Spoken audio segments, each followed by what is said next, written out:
Hi, my name is Donna, and I am here because I enjoy helping beginner Spanish learners be able to communicate with Spanish speakers. And I enjoy doing that whether you are traveling to a Spanish speaking country for vacation, or you're going for a sabbatical, or maybe you're thinking about making a more permanent move to a Spanish speaking country. I enjoy teaching vocabulary, daily expressions, and other phrases in a fun and enjoyable way. So, if this sounds like something that you would enjoy, subscribe to my channel and also turn on the notification bell so that when I post another video, you'll know about it. Welcome. Bienvenidos. So, what I want to talk about today is the process for learning Spanish and what I believe are important keys for learning Spanish and to learn it well and to reach the goals that you set for yourself. So, let's jump right into three of the keys that I think are really important. Number one is motivation. What is your compelling reason for learning Spanish? What's going to drive you to practice when you don't feel like it, to stay the course, to have a consistent study schedule? What is that motivating force? What is that motivating reason? Is it because you want to travel to a Spanish-speaking country for vacation and you want to be able to go from the airport to your hotel, to different restaurants and to other tourist sites, and you want to be able to ask for directions, buy tickets, and things like that? That's a good reason. And that will keep you motivated to learn the language to be able to do that. Maybe your reason is that you want to make a more permanent move to a Spanish-speaking country. So you want to become a part of that culture, a part of that community. So you want to learn Spanish at a conversant level. That's a great reason. Or maybe you're being transferred to a Spanish-speaking country and you want to not only be able to communicate with Spanish speakers there, but you want to be able to communicate within your industry as well. So that's a great reason. So identify the motivation, the compelling reason for you learning the language. Number two, you need discipline. Discipline, it's fairly easy to take the initiative and start something, but what you need is the stamina to finish it, to conclude it, to stay the course. So again, that motivating factor is going to be a part of you being able to discipline yourself so that you're able to learn the language.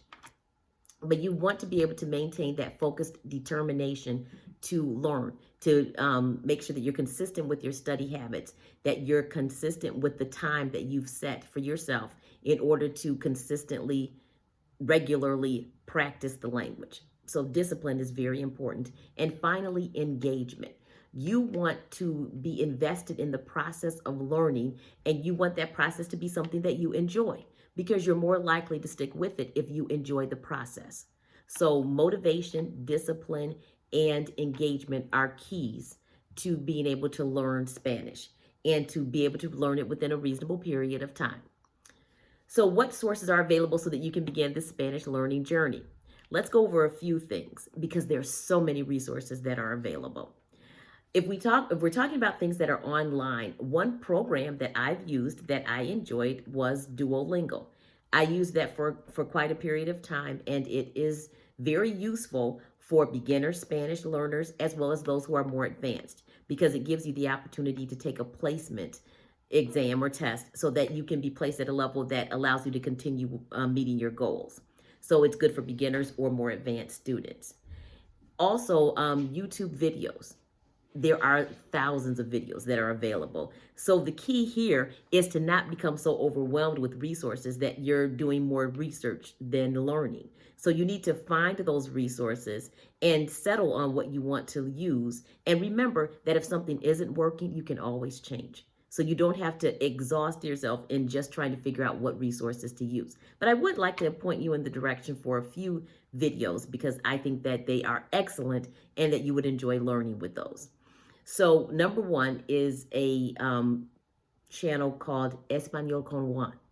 Juan is from Spain. Él es de España. He is from Spain. So if you would like European Spanish, then you would enjoy Juan because his YouTube, he has a large number of YouTube videos that are free. He also has courses and books and things like that. But you can start out looking at YouTube videos that are free because he teaches grammar and structure, but he does it in a fun and engaging way by acting out and demonstrating the concepts that he's teaching. He is absolutely terrific. He was an instructor in Spain, in London, for about 20 years at one of the universities there. He is an excellent instructor, and I've been following him for years.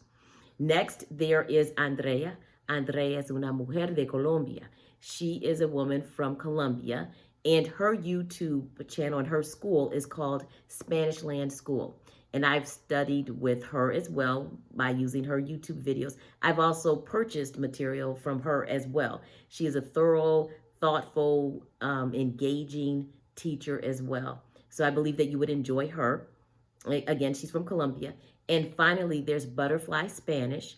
And this is a channel hosted by Maria. And ella es una mujer de México. So she's from Mexico, and she is excellent as well. She's had videos out for years. So from the very beginning, learning the alphabet and numbers and colors up to the more advanced subjects and tenses, she teaches those things, and she is a wonderful teacher. So with respect to Juan, so the thing to know with Juan is that his videos are 100% in Spanish. With Andrea, hers are majority Spanish, but she does some explanations in English. And Maria is the one who uses English the most, but she also speaks in Spanish. So you just have to select what you're most comfortable with. But those are just 3. There are many, many more that are available. So just do some research, but do research in, give yourself a period of time where you're going to do your research and then make selections of what you want to do. Because as I said before, if something isn't working for you, you can always change it. But the key is to get started and not get caught up in just doing research. Also, Italki is another source. It's an online platform that allows you to connect with a teacher or a community tutor in order to learn Spanish. It's excellent. I use Italki. It is terrific. Mi maestra es una mujer de Argentina. The person I use is from Argentina, and Argentina and Uruguay are 2 countries where the accent is really unique, as are the pronunciation of some words. So I enjoy it very much. So that's another source. Italki is terrific for beginners as well as advanced, because you can study in a more formalized way or in simply a conversational way where you just want to talk for an hour to someone and you want that person to just help you with some corrections or with some other grammar or structure, but you want to primarily talk as opposed to maybe it being a bit more formalized because you need to learn the tenses, for example. So Italki is great. Also, you can use the more formalized classroom setting if that's what interests you. So you can enroll in colleges and junior colleges for a more formalized setting, but also another opportunity that you may have at your local university is to take a Spanish class as an enrichment class as opposed to a formalized class. I've done both, and enrichment is nice, especially if you are still working and you don't have the time to attend a class, 2 or 3 times a week. Enrichment oftentimes meets once a week, and they meet in the evenings or on the weekends as well. So that's another resource that you can use. And also there are language schools. I studied at Instituto Cervantes, which I enjoyed very much. So in that way, it kind of satisfies 2 things with respect to more formalized study, but also some flexibility because you can choose to work in a group or one-on-one. And one-on-one, you can create the schedule that works best for you. So that's another resource that you can utilize in learning Spanish. And of course, there's the immersion. I lived in Mexico for a summer with a family that did not speak English, and I attended a language school there, 5 hours a day. That was an outstanding experience. But if you don't have time to do that, there's so many resources that you can use here in the United States too, in order to learn Spanish. So that's just kind of an overview of some resources that you can use in order to start your Spanish learning journey. So now another question that's asked pretty frequently is, how quickly can I learn Spanish? How fast can I learn it? And there are many videos out there that say you can learn in days. I think learning an entire language in days is ambitious. I'm not sure that one can learn an entire language in days, but you can learn quite a bit in a reasonable period of time, in a relatively short period of time, especially if you have a process in place and you are using that process consistently. So let's talk about that. Remember, there are 4 areas that you're looking at learning when you're learning a language, and that's reading, writing, listening, and speaking. So in order to learn all of those things, it is going to take some time, but with proper use of your resources and determination, motivation, discipline, and engagement, you can reach your goals in a reasonable period of time. So you've got to establish what those goals are. You've got to choose the resources, which we've already talked about. You have to create a study schedule, and you have to stick to it. And you have to determine the period of time that you're willing to devote within that study schedule and be consistent with that. So if your study schedule is, I suggest that there's something that you do every day on a daily basis. If it's just 10 minutes a day, if you're consistent with that 10 minutes a day and you do that every day, you are going to make progress. I think what's not as effective is when you study for 10 minutes and then you miss a day and then you study for a half hour and then you miss 2 or 3 days. I think that kind of inconsistency isn't going to give you the results that you want. But being consistent and practicing that consistency regularly is going to you're going to be able to reach your goals. So how do you start? The first thing that I think you should do is to learn what letters and words, how letters and words are pronounced and how they sound. And the way to do that is you have to learn that language's alphabet, right? So to learn the Spanish alphabet is the first thing that I would do. And I'm going to do a video on the Spanish alphabet shortly. But in the meantime, there are many videos online that you can go to. There are many YouTube videos to teach that teach the Spanish alphabet. So that's the first thing that I would start working on, is to learn the Spanish alphabet. Also, get a Spanish dictionary so that you can look up words and start building your vocabulary list.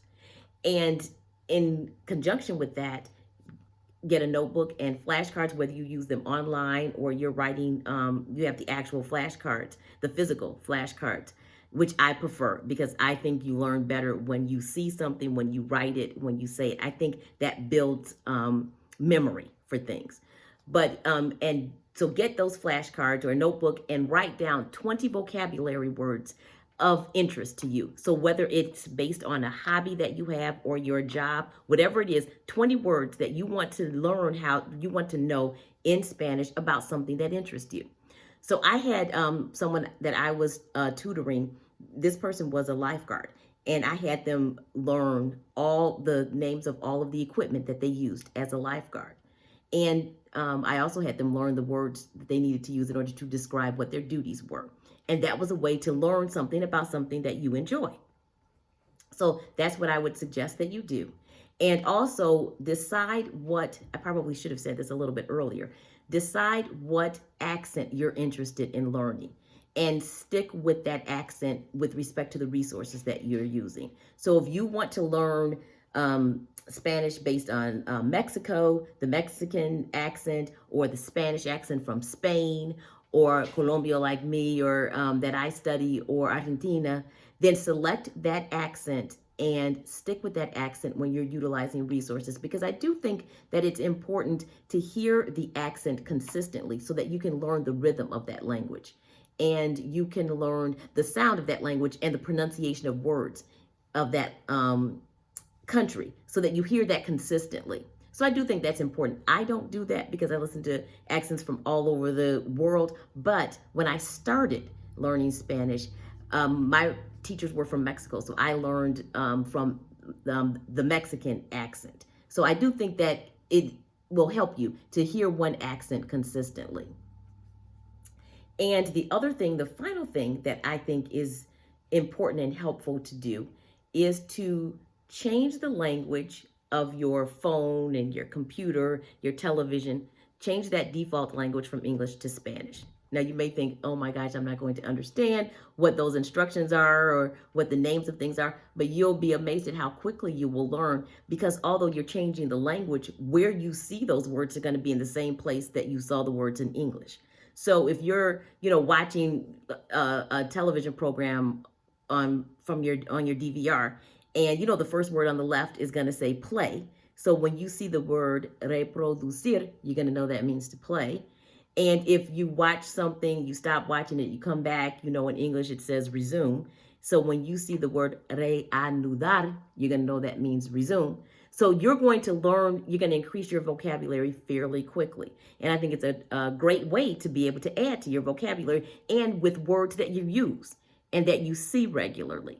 Another thing to do is to write out your grocery list, because when you go shopping, when you go shopping, you're oftentimes, when you're shopping for groceries, you're buying the same things pretty consistently. You may as well learn what those words are in Spanish. So write out your list in English and then look up those words in Spanish. And doing that consistently, you're going to learn what those words are. So I think those are some good things to begin your Spanish learning journey. So that's all that I have for now, and I hope that you enjoyed this and that you're able to take some of this information and use it as you're learning Spanish. And if this is something that you've enjoyed, please subscribe to my channel and also hit the notification bell so that you will know, first of all, when I post the next video, which is going to be the alphabet. But you can also look at, in the meantime, you can look at some of my other videos, because I do have some beginner Spanish videos for traveling. So you can learn some of those words and phrases for traveling from the airport to hotels and things like that. Also, hit the like button and share it. And finally, if you will leave in the description box below what things you're going to do. What's your motivating factor in learning Spanish?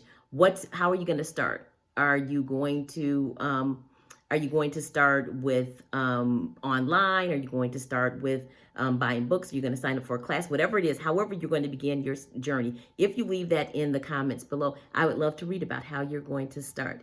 And what I hope you do is stay here with me as well and learn Spanish here too.